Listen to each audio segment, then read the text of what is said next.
ಆತ್ಮೀಯ ನಮ್ಮ T V ವೀಕ್ಷಕರಿಗೆ ಶ್ರೀಕೃಷ್ಣ ಜನ್ಮಾಷ್ಟಮಿಯ ಶುಭಾಶಯಗಳು. ಆತ್ಮೀಯರೇ, ಜಗದ್ಗುರುವೆನಿಸಿದಂತಹ ಶ್ರೀಕೃಷ್ಣನ ಜನ್ಮಾಷ್ಟಮಿಯ ದಿನವನ್ನು ನಾವು ಸಂತೋಷದಿಂದ ಆಚರಿಸುತ್ತಿದ್ದೇವೆ.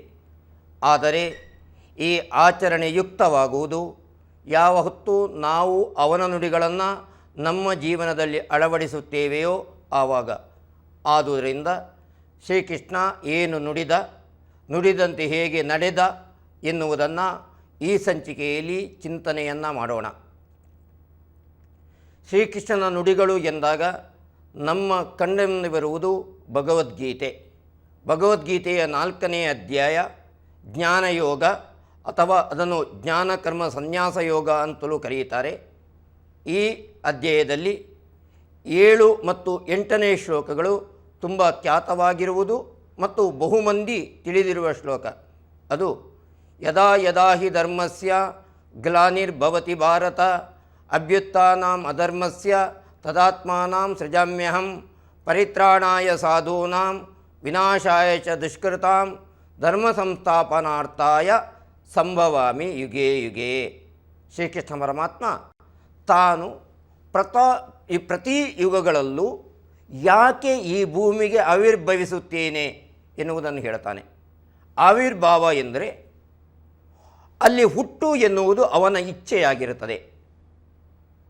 ಈ ಪ್ರಕೃತಿಯಲ್ಲಿ ಹುಟ್ಟಿದ ಸಕಲ ಜೀವರಾಶಿಗಳ ಹುಟ್ಟು ಅವರ ಇಚ್ಛೆಯಂತೆ ಇರುವುದಿಲ್ಲ. ನಮ್ಮ ಹುಟ್ಟು ನಮ್ಮ ಇಚ್ಛೆಯಂತೆ ಇರುವುದಿಲ್ಲ, ನಮ್ಮ ಸಾವು ನಮ್ಮ ಇಚ್ಛೆಯಂತೆ ಇರುವುದಿಲ್ಲ. ಆದರೆ ಯಾವಾಗ ದೈವಿಕವಾದಂಥ ಶಕ್ತಿ ಒಂದು ಈ ಭೂಮಿಯ ಧರ್ಮವನ್ನು ಉಳಿಸುವುದಕ್ಕಾಗಿ ಅವತರಿಸುತ್ತದೆಯೋ ಆವಾಗ ಹುಟ್ಟು ಮತ್ತು ಕ್ರಿಯೆಗಳೆಲ್ಲವೂ ಅವನ ಇಚ್ಛೆಯಂತೆ ಇರುತ್ತದೆ. ಈ ದೃಷ್ಟಿಯಿಂದ ಅರ್ಜುನನಲ್ಲಿ ತುಂಬ ಸ್ಪಷ್ಟವಾಗಿ ಈ ಭೂಮಿಯ ಧರ್ಮದ ರಕ್ಷಣೆಗೆ ನಾನು ಹುಟ್ಟಿದೆ ಅಂತ ಹೇಳ್ತಾ ಇದ್ದಾನೆ. ಆವಾಗ ಒಂದು ಪ್ರಶ್ನೆ ಬರ್ತದೆ, ಧರ್ಮ ಅಂದರೆ ಏನು? ಇವತ್ತು ತುಂಬ ಗೊಂದಲ ಇರುವ, ತುಂಬ ಸಂಘರ್ಷವಿರುವ, ತುಂಬ ವಿರೋಧವಾಗಿರುವಂಥ ಶಬ್ದ ಧರ್ಮ. ರೂಢಿಯಲ್ಲಿ ಬಂದಾಗ ಹಿಂದೂ ಧರ್ಮ, ಮುಸಲ್ಮಾನ ಧರ್ಮ, ಕ್ರೈಸ್ತ ಧರ್ಮ, ಹೀಗೆ ಧರ್ಮದ ವ್ಯಾಖ್ಯಾನವನ್ನು ನಾವು ಮಾಡ್ತೇವೆ. ರೂಢಿಯಲ್ಲಿ ಆ ಅರ್ಥವನ್ನು ಒಪ್ಪಿಕೊಳ್ಳೋಣ. ಆದರೆ ವಾಸ್ತವವಾಗಿ ಧರ್ಮ ಎನ್ನುವುದಕ್ಕೆ ಇನ್ನೊಂದು ಅರ್ಥ ಇದೆ. ಇದು ಯಥಾರ್ಥವಾದ ಅರ್ಥ.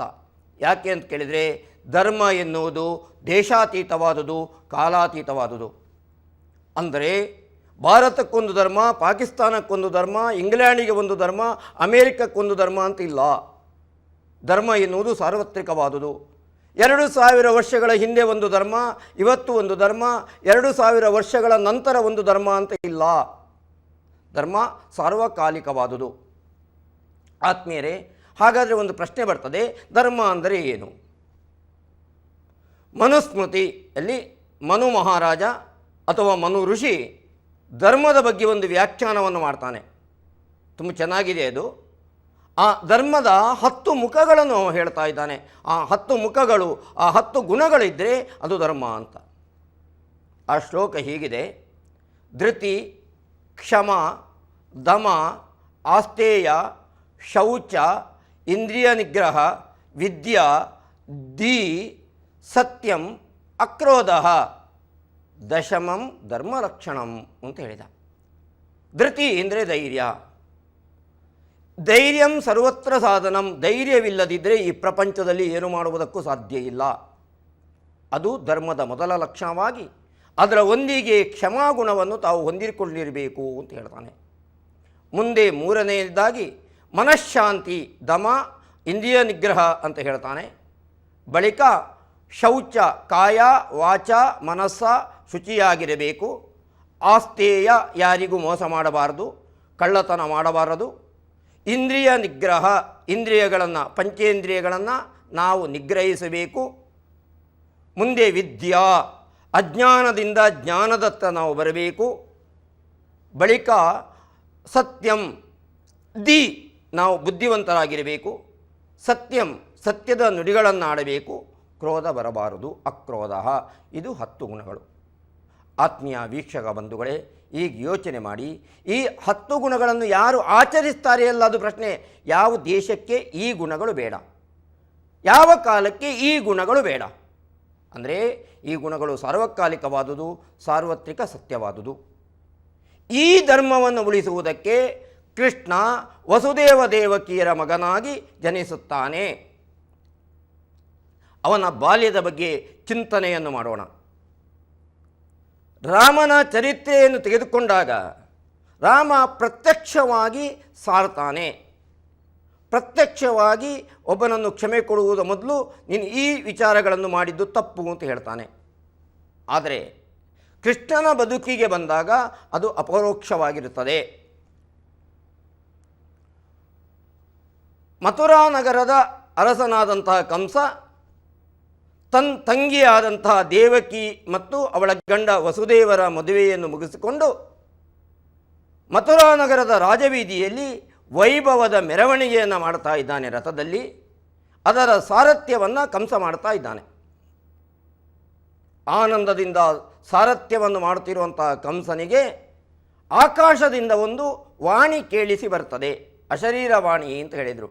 ಎಲ್ಲವೋ ಕಂಸ, ಈ ವಸುದೇವ ದೇವಕಿಯರ 8ನೇ ಗರ್ಭದಲ್ಲಿ ಜನಿಸುವ ಮಗುವಿನಿಂದ ನಿನ್ನ ಮರಣಪ್ರಾಪ್ತವಾಗುತ್ತದೆ ಅಂತ. ತಂದೆಯನ್ನೇ ಸೆರೆಯಲ್ಲಿಟ್ಟು ಜಗತ್ತಿನ ಭ್ರಷ್ಟರು, ಧರ್ಮನಾಶಕರು ಎಂದು ಖ್ಯಾತರಾದಂತಹ ಮಾಗಧನ ಮಕ್ಕಳನ್ನು ಮದುವೆಯಾಗಿ ಧರ್ಮ ನಾಶ ಮಾಡುತ್ತಿರುವಂತಹ ಕಂಸನಿಗೆ ಈ ನುಡಿಯನ್ನು ಕೇಳಿದಾಗ ಕ್ರೋಧ ಉಕ್ಕೇರಿ ಬರ್ತದೆ. ದೇವಕಿಯ ಮಗುವಿನಿಂದ ನನಗೆ ಮರಣ ಆದರೆ ದೇವಕಿಯನ್ನೇ ಕೊಂದು ಬಿಡುತ್ತೇನೆ ಅಂತ ತೀರ್ಮಾನಕ್ಕೆ ಬರ್ತಾನೆ. ಆದರೆ ವಸುದೇವ ದೇವಕಿಯ ಗಂಡ ಹೇಳ್ತಾನಂತೆ, ನಿನಗೆ ದೇವಕಿಯಿಂದ ಮರಣ ಅಲ್ಲ, ಮಗುವಿನಿಂದ ಮರಣ ಆದಾಗ ಈ ದೇವಕಿಯನ್ನು ವಧಿಸುವಲ್ಲಿ ಏನರ್ಥ ಇದೆ? ಸ್ತ್ರೀ ಹತ್ಯಾ ದೋಷಕ್ಕೆ ನೀನು ಯಾಕೆ ಪ್ರಾಪ್ತವಾಗುತ್ತಿ ಇಂತ ಸಮಾಧಾನಿಸಿದಾಗ ವಸುದೇವ ದೇವಕಿಯರನ್ನು ಕಂಸ ಕಾರಾಗೃಹದಲ್ಲಿ ಇರಿಸ್ತಾನೆ. ಆತ್ಮೀಯ ಬಂಧುಗಳೇ, ಅದ್ಭುತವಾದ ಸತ್ಯದ ದರ್ಶನವನ್ನು ಕೃಷ್ಣ ಕೊಡ್ತಾನೆ. ಆಕಾಶವಾಣಿಯನ್ನು ಕೇಳಿಕೊಂಡಂಥ ಕಂಸ ವಸುದೇವ ದೇವಕಿಯರಿಗೆ ಮಗನಾಗಿ ಯಾಕೆ ನನ್ನನ್ನು ಕೊಲ್ಲುವುದಕ್ಕೆ ಬರ್ತಾನೆ ಅಂತ ಚಿಂತನೆ ಮಾಡಬೇಕಿತ್ತು. ಆದರೆ ಅವನು ಮಾಡಲಿಲ್ಲ. ಯಾಕೆ ಮಾಡಲಿಲ್ಲ? ಅವನಿಗೆ ಸಂಸ್ಕಾರ ಇರಲಿಲ್ಲ. ಸಾಮಾನ್ಯ ರೂಪಿನಲ್ಲಿ ಸಂಸಾರಿ ವೇಷದಲ್ಲಿ ಸ್ವಾಮಿ ನಿನ್ನೆಡೆಗೆ ಬರಬಹುದು ವರ ನೀಡೆ, ಮಹಿಮೆ ಕಾಂಬೊಡೆ ನಿನಗೆ ಸಂಸ್ಕಾರವಿರಬೇಕು, ತಾಮಸಿಗೆ ವರಬೆಲ್ಲಿ ಮಂಕುತಿಮ್ಮ. ಡಿ ವಿ ಜಿಯವರ ಅದ್ಭುತವಾದ ಕಗ್ಗ ಇದು. ಕೇವಲ ತಮೋಗುಣದಿಂದ ಮೆರೆದಂತಹ ಕಂಸನಿಗೆ ಈ ಆಕಾಶವಾಣಿ ಅರ್ಥವಾಗಲಿಲ್ಲ.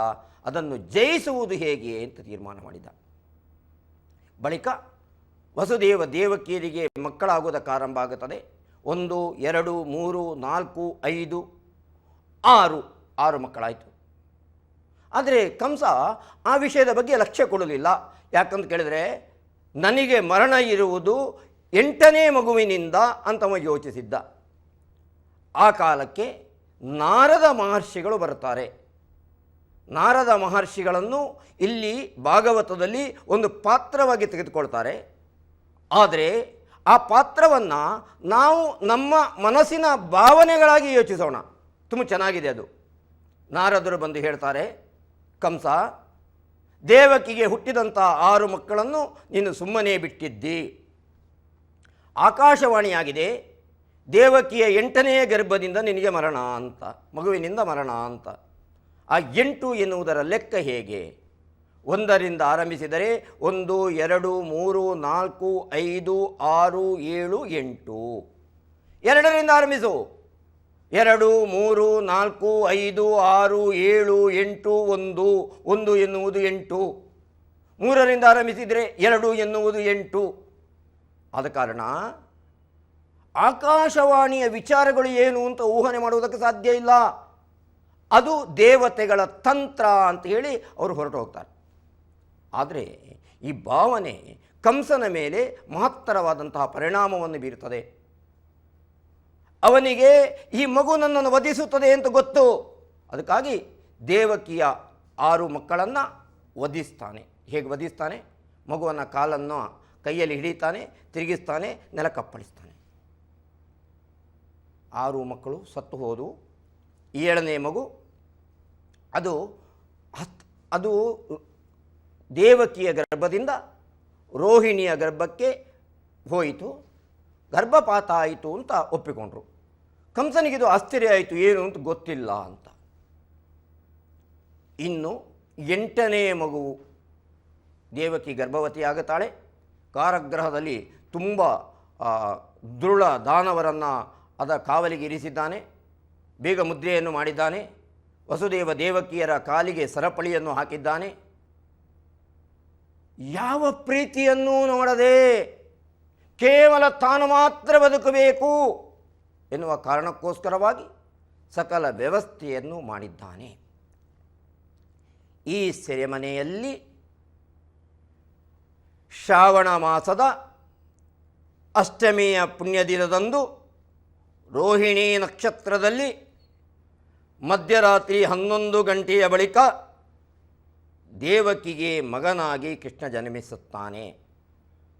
ಆತ್ಮೀಯರೇ, ಕೃಷ್ಣ ಜನಿಸಿದ ಕಾಲದ ಬಗ್ಗೆ ನಾವು ಒಮ್ಮೆ ಯೋಚನೆ ಮಾಡೋಣ.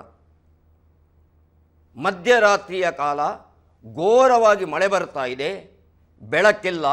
ಅವನು ಹುಟ್ಟಿರುವುದು ಸೆರೆಮನೆಯಲ್ಲಿ. ಆದರೆ ಹುಟ್ಟಿದ ಕೃಷ್ಣ ಸೆರೆಮನೆಯಲ್ಲಿ ಹುಟ್ಟಿದ, ಆದರೆ ಜಗತ್ತಿನ ಸೆರೆಯ ಬಂಧನವನ್ನು ಅವನು ಬಿಡಿಸ್ತಾನೆ. ಈ ಚಿಂತನೆಯನ್ನು ನಾವು ಈ ಹೊತ್ತು ಮಾಡೋಣ. ಆತ್ಮೀಯರೇ, ಯಾವತ್ತು ದೇವಕಿ ಕೃಷ್ಣನನ್ನು ಹೆತ್ತಳೋ ತಕ್ಷಣ ಕೃಷ್ಣ ಮಗುವಾಗಿ ಕಾಣಿಸಿಕೊಳ್ಳಲಿಲ್ಲ. ಶಂಖಚಕ್ರ ಗದಾ ಪದ್ಮಧಾರಿಯಾದ ವಿಷ್ಣು ಸ್ವರೂಪವಾಗಿ ಕೃಷ್ಣ ವಸುದೇವ ದೇವಕಿಯರಿಗೆ ಕಂಡ ತಕ್ಷಣ ಕಾರಾಗೃಹದಲ್ಲಿದ್ದಂಥ ಸರ್ವರು ನಿದ್ರೆಗೊಳಗಾಗಿದ್ದಾರೆ. ಈ ಕಾರಾಗೃಹದಲ್ಲಿದ್ದಂಥ ದುರುಳ ದಾನವರು ನಿದ್ರೆಗೆ ಒಳಗಾದಾಗ ಕೃಷ್ಣನ ಚಮತ್ಕಾರ ಏನು ಎನ್ನುವುದನ್ನು ಸಣ್ಣ ವಿರಾಮದ ಬಳಿಕ ಚಿಂತನೆ ಮಾಡೋಣ.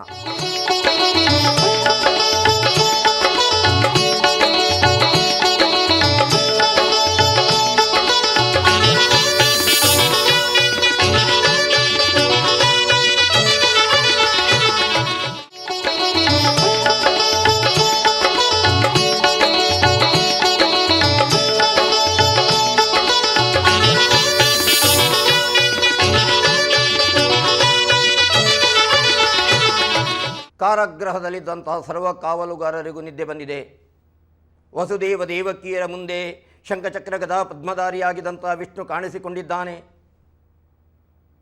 ವಸುದೇವ ದೇವಕಿಯರ ಕಾಲುಗಳಿಗೆ ಕೈಗಳಿಗೆ ಹಾಕಿದಂಥ ಸರಪಳಿಗಳು ಬಿಚ್ಚಲ್ಪಟ್ಟಿದೆ. ವಸುದೇವ ದೇವಕಿಯರು ಆ ಕೃಷ್ಣನ ದಿವ್ಯನಾಮದ ಸ್ತುತಿಯನ್ನು ಮಾಡುತ್ತಾ ಇದ್ದಾರೆ. ಆವಾಗ ಆ ವಿಷ್ಣು ಹೇಳ್ತಾನೆ, ನಂದಗೋಕುಲದಲ್ಲಿ ಯಶೋದೆಗೆ ಒಂದು ಹೆಣ್ಣು ಮಗು ಹುಟ್ಟಿದೆ, ನನ್ನನ್ನು ಅಲ್ಲಿರಿಸಿ ಆ ಹೆಣ್ಣು ಮಗುವನ್ನು ನೀವು ಇಲ್ಲಿ ತಂದಿರಿಸಿ ಅಂತ ಹೇಳ್ತಾನೆ. ಹೇಳಿ ಕೃಷ್ಣ ಮಗುವಾಗುತ್ತಾನೆ. ಕಾರಾಗೃಹದ ಬಾಗಿಲುಗಳು ತನ್ನಿಂತಾನಾಗಿಯೇ ತೆರೆಯಲ್ಪಟ್ಟಿದೆ. ಒಂದು ಬುಟ್ಟಿಯಲ್ಲಿ ಮಗುವನ್ನು ಹಾಕ್ಕೊಂಡಿದ್ದಾನೆ ವಸುದೇವ, ತಲೆಯ ಮೇಲೆ ಹೊತ್ತುಕೊಂಡಿದ್ದಾನೆ. ಘೋರವಾಗಿ ಮಳೆ ಸುರಿಯುತ್ತಾ ಇದೆ. ಆದಿಶೇಷನೇ ಕೊಡೆಯಾಗಿ ಬಂದಿದ್ದಾನೆ. ನಡೆಯುತ್ತಾ ಹೋಗಿದ್ದಾನೆ ವಸುದೇವ. ನಡೆಯುತ್ತಾ ಹೋದಂಥವ ಯಮುನಾ ತೀರಕ್ಕೆ ಬಂದಿದ್ದಾನೆ. ಯಮುನೆ ದಾರಿ ಬಿಟ್ಟಿತು ಅಂತ ಭಾಗವತ ಹೇಳ್ತದೆ. ಮಗುವನ್ನು ಅವ ಯಶೋದೆಯ ಬಳಿ ಇರ್ತಾನೆ ನಂದಗೋಕುಲದಲ್ಲಿ. ಯಶೋದೆಗೆ ಹುಟ್ಟಿದಂಥ ಹೆಣ್ಣು ಮಗುವನ್ನು ಇಟ್ಕೊಂಡು ಬರ್ತಾನೆ. ತಾನು ಕಾರಾಗೃಹವನ್ನು ಸೇರ್ತಾನೆ. ಯಾವಾಗ ಕಂಸನ ಕಾರಾಗೃಹವನ್ನು ವಸುದೇವ ಸೇರಿದನೋ ತಕ್ಷಣ ಬಾಗಿಲುಗಳು ಮುಚ್ಚಲ್ಪಡ್ತದೆ, ಬೀಗ ಮುದ್ರೆಗಳು ಹಾಕಲ್ಪಡ್ತದೆ. ವಸುದೇವ ದೇವಕಿಯರ ಕೈಕಾಲುಗಳಿಗೆ ಕೋಳಗಳು ಬರ್ತದೆ. ಗಾಢ ನಿದ್ದೆ ಬಂದಂಥ ಆ ದುರುಳ ದಾನವರು ಕಂಸನ ಸೇವಕರಿಗೆ ಎಚ್ಚರವಾಗುತ್ತದೆ. ಮಗು ಅಳುವುದಕ್ಕಾರಂಭ ಮಾಡ್ತದೆ. ವಾರ್ತೆ ಮುಟ್ಟುತ್ತದೆ, ದೇವಕಿಯೇ 8ನೇ ಗರ್ಭದಲ್ಲಿ ಹುಟ್ಟಿದ್ದು ಹೆಣ್ಣು ಮಗು. ಕಂಸನಿಗೆ ತುಂಬ ಆಶ್ಚರ್ಯ ಆಗುತ್ತದೆ. ಆಕಾಶವಾಣಿ ಹೇಳಿದ್ದು ವಸುದೇವ ದೇವಕಿಯರ 8ನೇ ಮಗನಿಂದ ನಿನಗೆ ಮರಣ, ಆದರೆ ಆದದ್ದು ಹೆಣ್ಣು ಮಗು. ಆದರೂ ಈ ಮಗುವನ್ನು ಬಿಡುವಂತಿಲ್ಲ. ನೇರವಾಗಿ ಕಾರಾಗೃಹಕ್ಕೆ ಬರ್ತಾನೆ, ಮಗುವನ್ನು ಹಿಡ್ಕೊಳ್ತಾನೆ. ದೇವಕಿ ಕಣ್ಣೀರಿಡ್ತಾಳೆ, ಅಣ್ಣ ಹುಟ್ಟಿದ್ದು ಹೆಣ್ಣು ಮಗು, ನಿನಗೆ ಸೊಸೆಯಾಗಿ ಹುಟ್ಟಿದ್ದಾಳೆ. ಈ ಮಗುವಂತೂ ನಿನ್ನ ಮರಣಕ್ಕೆ ಕಾರಣವಾಗುವುದಕ್ಕೆ ಸಾಧ್ಯವೇ ಇಲ್ಲ, ಅವಳನ್ನು ಬಿಟ್ಟು ಬಿಡು. ಕಂಸ ಕೇಳುವುದಿಲ್ಲ, ನೇರವಾಗಿ ಮಗುವನ್ನು ಹಿಡ್ಕೊಂಡು ಬರ್ತಾನೆ. 2 ಕಾಲುಗಳನ್ನು ತನ್ನ ಕೈಯಲ್ಲಿ ಹಿಡಿಯುತ್ತಾನೆ. ಇನ್ನು ತಿರುಗಿಸಿ ನೆಲಕ್ಕೆ ಅಪ್ಪಳಿಸಬೇಕು ಎನ್ನ ತಕ್ಷಣ ಆ ಮಗು ಅವನ ಕೈಯಿಂದ ತಪ್ಪಿಸಿಕೊಂಡು ಮೇಲೆ ಹೋಗಿ ಗಹಿಸಿ ನಗುತ್ತಾ ಇದೆ. ಗಹಿಸಿ ನಗುತ್ತಾ ಹೇಳ್ತಾ ಇದೆ, ನಿನ್ನ ವಧೆಗೆ ಕಾರಣನಾದಂತಹ ಮಗು ಬೆಳೆಯುತ್ತಿದ್ದಾನೆ ಹೇಳಿ ಆ ಮಗು ಅಂತರ್ಧಾನವಾಗಿ ಹೋಗ್ತದೆ. ಕಂಸನಿಗೆ ಆಶ್ಚರ್ಯವಾಗುತ್ತದೆ. ಮಗು ಬೆಳೆಯುತ್ತಿದ್ದಾನೆ, ಯಾವಾಗ ಹುಟ್ಟಿದ ಗೊತ್ತಿಲ್ಲ. ಯಾಕಂದರೆ ಅವ ಬೆಳೆಯುತ್ತಾ ಇದ್ದಾನೆ, ಎಲ್ಲಿ ಇದ್ದಾನೆ ಗೊತ್ತಿಲ್ಲ. ಮಂತ್ರಿಮಂಡಲವನ್ನು ಸೇರಿಸ್ತಾನೆ, ಚಿಂತನೆಯನ್ನು ಮಾಡ್ತಾನೆ. ಆ ದುಷ್ಟ ಮಂತ್ರಿಗಳು ಹೇಳುತ್ತಾರೆ, ಯಾವಾಗ ಹುಟ್ಟಿದ ಅಂತ ಗೊತ್ತಿಲ್ಲ, ಒಂದು ಮಾಡೋಣ, 5 ವರ್ಷದ ಮಕ್ಕಳೆಲ್ಲರನ್ನು ಕೊಂದು ಬಿಡೋಣ ಅಂತ. ಏನು ತೀರ್ಮಾನ, ದುಷ್ಟ ತೀರ್ಮಾನ ಏನು ನೋಡಿ. ಅಂತೂ ಆ ಮಥುರಾ ನಗರದಲ್ಲಿ ಆಸುಪಾಸುಗಳಲ್ಲಿ 5 ವರ್ಷದ ಮಕ್ಕಳು ಯಾರಿದ್ದಾರೋ ಅವರೆಲ್ಲರನ್ನು ಕೊಲ್ಲುವ ಪ್ರಯತ್ನ ಮಾಡ್ತಾರೆ, ಕೊಲ್ತಾರೆ. ಒಬ್ಬ ದುಷ್ಟ ಹೇಗೆ ಪ್ರವರ್ತಿಸ್ತಾನೆ, ಧರ್ಮವನ್ನು ಹೇಗೆ ತುಳಿಯುತ್ತಾನೆ. ಧೃತಿ, ಜಗತ್ತಿನ ರಕ್ಷಣೆಗೆ ಧೈರ್ಯ ಇರಬೇಕು, ಇವನು ಸ್ವಾರ್ಥಕ್ಕಾಗಿ ಉಪಯೋಗಿಸ್ತಾನೆ. ಕ್ಷಮೆಯಂತೂ ಇಲ್ಲವೇ ಇಲ್ಲ, ಮೋಸ ಮಾಡುವುದೇ ಇವನ ಜೀವನ. ಬದುಕಿನಲ್ಲಿ ಶೌಚ ಇಲ್ಲ, ವಿದ್ಯೆ ಇಲ್ಲ, ಬುದ್ಧಿ ಇಲ್ಲ, ಸತ್ಯ ಇಲ್ಲ, ಕ್ರೋಧವೇ ಬದುಕು, ಇದು ಅಧರ್ಮ. ನಾಶ ಮಾಡುವಾಗ ನಾರದರು ಬಂದು ಹೇಳ್ತಾ ಇದ್ದಾರಂತೆ, ನಿನ್ನ ಮಗು ನಂದಗೋಕುಲದಲ್ಲಿ ಬೆಳೆಯುತ್ತಾ ಇದ್ದಾನೆ, ನಿನ್ನ ವಿರೋಧಿ ಅಂತ. ಈಗ ವಧೆಗೋಸ್ಕರವಾಗಿ ಪೂತನಿಯನ್ನು ಕಳುಹಿಸಿಕೊಡ್ತಾಳೆ. ವಿಷಪೂರಿತ ಹಾಲುಳ್ಳಂಥ ಪೂತನಿ ಸುಂದರವಾದಂಥ ಹೆಣ್ಣು ವೇಷವನ್ನು ಹಾಕಿಕೊಂಡು ನಂದಗೋಕುಲದಲ್ಲಿದ್ದಂಥ ಎಲ್ಲ ಮಕ್ಕಳಿಗೂ ವಿಷ ಕೊಟ್ಟು ಕೊಲ್ಲುತ್ತಾ ಬರ್ತಾಳೆ. ಕಡೆಗೆ ಕೃಷ್ಣನನ್ನು ಎತ್ತಿಕೊಂಡು ಎದೆ ಹಾಲನ್ನು ಉಣಿಸಿದಾಗ ಕೃಷ್ಣ ಅವಳ ಹಾಲನ್ನು ನೆತ್ತರನ್ನು ಹೀರಿ ಅವಳನ್ನು ವಧಿಸ್ತಾನೆ. ನಂದಗೋಕುಲದಲ್ಲಿ ಹುಟ್ಟಿದ ನಂದಗೋಪನ ಮಗನಿಂದಾಗಿ ಪೂತನಿ ಸತ್ತಳು ಎನ್ನುವಾಗ ಕಂಸನಿಗೆ ಅರ್ಥ ಆಗುತ್ತದೆ, ಇವನೇ ನನ್ನನ್ನು ಕೊಲ್ಲುವುದಕ್ಕೆ ಹುಟ್ಟಿದವ ಅಂತ. ಅರ್ಥ ಮಾಡ್ಕೊಳ್ಬೇಕು, ಸ್ವಲ್ಪ ಯೋಚನೆ ಮಾಡಬೇಕು. ಒಬ್ಬ ಏನು ಅಂತ ಕೇಳಿದರೆ, ಯಾವಳ ಎದೆಹಾಲು ವಿಷವಾಗಿದ್ದು ಪ್ರಕೃತಿ ಸಹಜವಾಗಿ ಎಲ್ಲರೂ ಸಾಯಬೇಕಿತ್ತೋ ಸಾಯಲಿಲ್ಲ, ಕೃಷ್ಣ ಅವಳನ್ನೇ ಕೊಂದ ಅಂತಂದರೆ ಅವನನ್ನು ಮೀರಿ ಬದುಕುವುದಕ್ಕೆ ನನಗೆ ಸಾಧ್ಯ ಇಲ್ಲ ಅಂತ ತೀರ್ಮಾನ ಮಾಡಬೇಕಿತ್ತು. ಆದರೆ ಕಂಸನಿಗೆ ಈ ಸೂಚನೆ ಗೊತ್ತಾಗಲಿಲ್ಲ. ಯಾಕೆ ಗೊತ್ತಾಗಲಿಲ್ಲ? ಯಾರು ಧರ್ಮವನ್ನು ಮೀರಿ ಬದುಕುತ್ತಾರೋ ಅವರಿಗೆ ಧರ್ಮದ ವಿಚಾರಗಳು ಗೊತ್ತಾಗುವುದಿಲ್ಲ. ಯಾರಿಗೆ ಕೇವಲ ಕ್ರೋಧ, ಕೇವಲ ಹಿಂಸೆ ಇಷ್ಟೇ ಜೀವನವಾಗುತ್ತದೋ ಅವರಿಗೆ ಧರ್ಮದ ಬಗ್ಗೆ ಏನು ಅರ್ಥವಾಗುವುದಿಲ್ಲ. ಮತ್ತೆ ಅವರು ಪಾಪಕರ್ಮಗಳನ್ನು ಮಾಡುತ್ತಾ ಬರ್ತಾರೆ. ಈ ಕಥಾಭಾಗ ನಮಗೆಲ್ಲ ಅದ್ಭುತವಾದಂತಹ ಸೂಚನೆಯನ್ನು ಕೊಡ್ತಾ ಬರ್ತದೆ. ಇದು ನಾವು ತಿಳ್ಕೊಳ್ಬೇಕಾದದ್ದು. ಕೃಷ್ಣ ತನ್ನ ಜೀವನದ ಮೂಲಕವಾಗಿ ಈ ಸತ್ಯದ ದರ್ಶನವನ್ನು ಮಾಡ್ತಾ ಇದ್ದಾನೆ. ಈ ಸತ್ಯ ದರ್ಶನವನ್ನು ನಾವು ಅರ್ಥ ಮಾಡಿಕೊಳ್ಳದೇ ಇದ್ದರೆ ಈ ಕೃಷ್ಣ ಜನ್ಮಾಷ್ಟಮಿಯ ಆಚರಣೆ ಕೇವಲ ದಿನದ ಆನಂದವಾಗುತ್ತದೆ ಹೊರತು ನಮ್ಮ ಜೀವನದ ಆನಂದ ಆಗುವುದಿಲ್ಲ. ಈ ಹಬ್ಬದ ಆಚರಣೆ ನಮ್ಮ ಜೀವನದ ಆನಂದವಾಗಬೇಕು ಅಂತಾದರೆ ನಾವು ಈ ತತ್ವಗಳನ್ನು ಅರ್ಥ ಮಾಡಿಕೊಂಡು ಧರ್ಮ ಮಾರ್ಗದಲ್ಲಿ ನಡೆಯುವಂತಹ ಪ್ರಯತ್ನವನ್ನು ನಾವು ಮಾಡಬೇಕಾಗುತ್ತದೆ. ಪೂತನಿಯ ಸಂಹಾರ ಆಯಿತು. ಮತ್ತು ಕಂಸ ಅವನ ಬಳಗದ ದುರುಳ ದಾನವರನ್ನು ಕಳುಹಿಸುತ್ತಾ ಬರ್ತಾನೆ. ಶಕಟ, ಧೇನುಕ, ಪ್ರಲಂಬ, ಅಗಾಸುರ, ತೃಣವೃತ್ತ ಹೀಗೆ ಒಬ್ಬೊಬ್ಬರಾಗಿ ಬಂದು ಕೃಷ್ಣನಿಂದ ಮರಣವನ್ನು ಅಪ್ಪುತ್ತಾರೆ. ಈಗ ಇಲ್ಲಿ ತುಂಬ ಆಶ್ಚರ್ಯವಾಗುವುದು ಏನು ಅಂತ ಕೇಳಿದರೆ, ಕಂಸನಿಗೆ ಅರ್ಥ ಆಗಬೇಕು, ಕೊಂದ ಮಗು ಎಷ್ಟು ಪ್ರಾಯದ್ದು? 5 ವರ್ಷದ್ದು. ಭಯಾನಕವಾದಂಥ ರಕ್ಕಸರ ನಿರ್ನಾಮ ಮಾಡಿದ ಮಗು 5 ವರ್ಷ. ಆದರೆ ಕಂಸನಿಗೆ ಅರ್ಥವಾಗಲಿಲ್ಲ. ಯಾಕೆ ಅಂತ ಕೇಳಿದರೆ ಕ್ರೋಧ ಈ ಪ್ರಪಂಚದಲ್ಲಿ ಎಲ್ಲವನ್ನು ನಾಶ ಮಾಡ್ತದೆ, ಅದನ್ನು ಬಿಡಬೇಕು ಅಂತ ಕಂಸನಿಗೆ ಸೂಚನೆಯನ್ನು ಕೊಡ್ತಾನೆ ಕೃಷ್ಣ. ಅದನ್ನು ಭಗವದ್ಗೀತೆಯಲ್ಲಿ ಹೇಳ್ತಾನೆ, ತ್ರಿವಿಧಂ ನರಕಸ್ವೇದಂ ದ್ವಾರಂ ನಾಶನಮಾತ್ಮನಃ ಕಾಮ ಕ್ರೋಧ ತಥಾ ಲೋಭ ತಸ್ಮಾತ್ ಏತಂ ತ್ರಯಂ ತ್ಯಜೇತ್.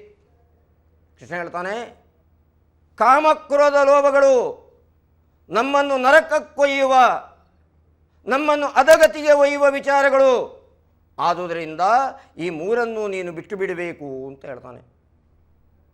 ಕಾಮ ಏಷ ಕ್ರೋಧ ಏಷಃ ರಜೋಗುಣ ಸಮುದ್ಭವ ಮಾಶನೋ ಮಹಾಪಾಪ ವಿದ್ಯೇನ ಇಹ ವೈರಿಣಾಂ. ನಿನ್ನ ಬದುಕಿನ ವಿರೋಧಿಗಳು ಯಾರು? ಕೃಷ್ಣ ಹೇಳ್ತಾನೆ, ಬೇರೆ ಯಾರೂ ಅಲ್ಲ, ಕಾಮ ಮತ್ತು ಕ್ರೋಧಗಳು ನಿನ್ನ ಬದುಕಿನ ವಿರೋಧಿಗಳು. ಮಾಶನ, ಆ ಕಾಮ, ಆ ಬಯಕೆಗಳು ಎಷ್ಟು ಕೊಟ್ಟರು ಮತ್ತಷ್ಟು ಬೇಕು ಎಂದು ಉತ್ಪತ್ತಿ ಆಗುತ್ತಾ ಇದೆ. ಆ ಕಾಮ ಈಡೇರದೇ ಇದ್ದಾಗ ಕ್ರೋಧ ಬರ್ತದೆ, ಕಾಮ ಈಡೇರಿದರೆ ಲೋಭ ಬರ್ತದೆ, ಈಡೇರಿದ ಕಾಮವನ್ನು ಉಳಿಸಿಕೊಳ್ಳಬೇಕೆಂಬ ಮೋಹ ಬರುತ್ತದೆ, ನನ್ನಲ್ಲಿ ಅವು ಇದೆ ಎನ್ನುವುದು ಮದ ಬರ್ತದೆ. ನನಗೆ ಸಿಕ್ಕಬೇಕಾದಂಥ ನನ್ನಿಚ್ಛೆಗಳು ನನಗೆ ಪ್ರಾಪ್ತವಾಗದೆ ಇನ್ನೊಬ್ಬನಿಗೆ ಪ್ರಾಪ್ತವಾದರೆ ಅವನ ಬಗ್ಗೆ ನನಗೆ ಮತ್ಸರ್ಯ ಉಂಟಾಗುತ್ತದೆ. ಆದುದರಿಂದ ಕಾಮಕ್ರೋಧಗಳು ವ್ಯಕ್ತಿಯ ನಾಶಕ್ಕೆ ಕಾರಣವಾಗುತ್ತದೆ ಎನ್ನುವುದನ್ನು ಕೃಷ್ಣ ತನ್ನ ಬದುಕಿನಲ್ಲಿ ಪರೋಕ್ಷವಾಗಿ ತಿಳಿಸಿಕೊಡ್ತಾ ಇದ್ದಾನೆ.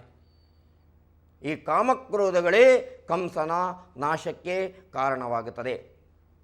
ಹೀಗೆ ಬೆಳೆಯುತ್ತಿದ್ದಂಥ ಕೃಷ್ಣ ಪ್ರಕೃತಿಗೆ ಪ್ರಿಯನಾಗಿ ಬದುಕುತ್ತಾ ಇದ್ದಾನೆ.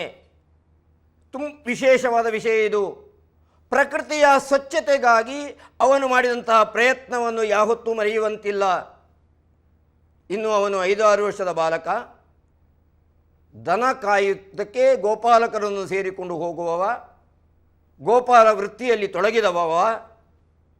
ಒಂದು ದಿನ ಆ ನಂದಗೋಕುಲದ ಸಮೀಪ, ವೃಂದಾವನದಲ್ಲಿ ಸಮೀಪ ಒಂದು ಸಣ್ಣ ತಟಾಕ ಇದೆ. ಆ ಕೆರೆಯಲ್ಲಿ ನೀರು ಕುಡಿದಂತಹ ದನಗಳೆಲ್ಲವೂ ಸಾಯುವುದಕ್ಕಾರಂಭ ಆಗುತ್ತದೆ. ನೀರು ಕುಡಿದ ಮನುಷ್ಯರು ಸಾಯುವುದಕ್ಕಾರಂಭ ಆಗುತ್ತದೆ. ಈ ವಾರ್ತೆಯನ್ನು ತಿಳಿದಂತಹ ಕೃಷ್ಣ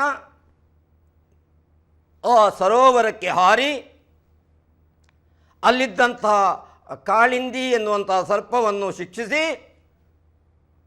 ಅದನ್ನು ಉಪ್ಪು ನೀರಿಗೆ ಹಸ್ತಾಂತರಿಸಿ ಉಪ್ಪು ನೀರಲ್ಲಿ ಕೊಂಡೋಗಿ ಹಾಕಿ, ಯಾವ ಗರುಡನ ಭಯದಿಂದ ಅದು ಸಿಹಿ ನೀರಿನ ಕೊಳಕ್ಕೆ ಬಂದಿತ್ತೋ ಆ ಸರ್ಪಕ್ಕೆ ಗರುಡನಿಂದ ರಕ್ಷಣೆಯನ್ನು ಕೊಡುತ್ತಾನೆ. ಇದು ಕ್ಷಮಾಗುಣ. ಇದನ್ನು ಕ್ಷಮಾಗುಣ ಅಂತ ಹೇಳ್ತೇವೆ. ಈ ಕ್ಷಮಾಗುಣ ಎಲ್ಲಿಂದ ಬರ್ತದೆ? ಯಾವನಿಗೆ ಧೈರ್ಯ ಇದೆಯೋ ಅವನಿಗೆ ಮಾತ್ರ ಕ್ಷಮಾಗುಣ ಪ್ರಾಪ್ತಿಯಾಗುತ್ತದೆ. ಕೃಷ್ಣ ನಮಗೆ ಪರೋಕ್ಷವಾಗಿ ಇದನ್ನು ಹೇಳ್ತಾನೆ. ನಿನಗೆ ಕ್ಷಮೆ ಕೊಡುವಂಥ ಸಾಮರ್ಥ್ಯ ಬೇಕು ಅಂತಾದರೆ ನಿನಗೆ ಧೈರ್ಯವಿರಬೇಕಪ್ಪ. ಧೈರ್ಯ ಇಲ್ಲದೆ ಇರುವಂಥ ಕ್ಷಮೆಗೆ ಅರ್ಥವೇ ಇಲ್ಲ. ಹೀಗೆ ಆ ಕಾಳಿಂದಿ ಎನ್ನುವಂತಹ ಹಾವನ್ನು ಸಿಹಿ ನೀರಿನಿಂದ ಉಪ್ಪು ನೀರಿಗೆ ವರ್ಗಾಯಿಸುವುದರ ಮೂಲಕವಾಗಿ ನೀರನ್ನು ಸ್ವಚ್ಛಗೊಳಿಸುವುದು ಮಾತ್ರ ಅಲ್ಲ, ಧೈರ್ಯ ಮತ್ತು ಕ್ಷಮೆ ಈ 2 ಗುಣಗಳ ಪ್ರಾಧಾನ್ಯತೆಯನ್ನು ಕೃಷ್ಣ ನಮಗೆ ಸಾರಿ ಹೇಳುತ್ತಾ ಇದ್ದಾನೆ. ಆತ್ಮೀಯ ಬಂಧುಗಳೇ, ಮುಂದೆ ಗೋವರ್ಧನಗಿರಿಯನ್ನು ಧರಿಸಿದ ಎನ್ನುವ ಒಂದು ಘಟನೆ ಬರ್ತದೆ. ಅದ್ಭುತವಾಗಿರುವಂಥ ಘಟನೆ ಇದು. ಕೃಷ್ಣ ಇನ್ನು 6-7 ವರ್ಷದ ಬಾಲಕನಾಗಿರಬಹುದು. ಇಂದ್ರ ಆರಾಧನೆಯನ್ನು ಮಾಡುತ್ತಿದ್ದಂತಹ ಗೋಪಾಲಕರನ್ನೆಲ್ಲ ಒಟ್ಟು ಸೇರಿಸಿಕೊಂಡು, ಅಲ್ಲಿರುವವರನ್ನೆಲ್ಲ ಒಟ್ಟು ಸೇರಿಸಿಕೊಂಡು ಇಂದ್ರ ಆರಾಧನೆಯ ಬದಲು ಗೋವರ್ಧನಗಿರಿಯ ಆರಾಧನೆಯನ್ನು ಮಾಡಬೇಕು ಅಂತ ಹೇಳಿದಂತಹ ಕೃಷ್ಣ ಆ ಆರಾಧನೆಯ ಪರಿಣಾಮ ಏನು ಎನ್ನುವುದನ್ನು ಸಣ್ಣ ವಿರಾಮದ ಬಳಿಕ ಚಿಂತಿಸೋಣ.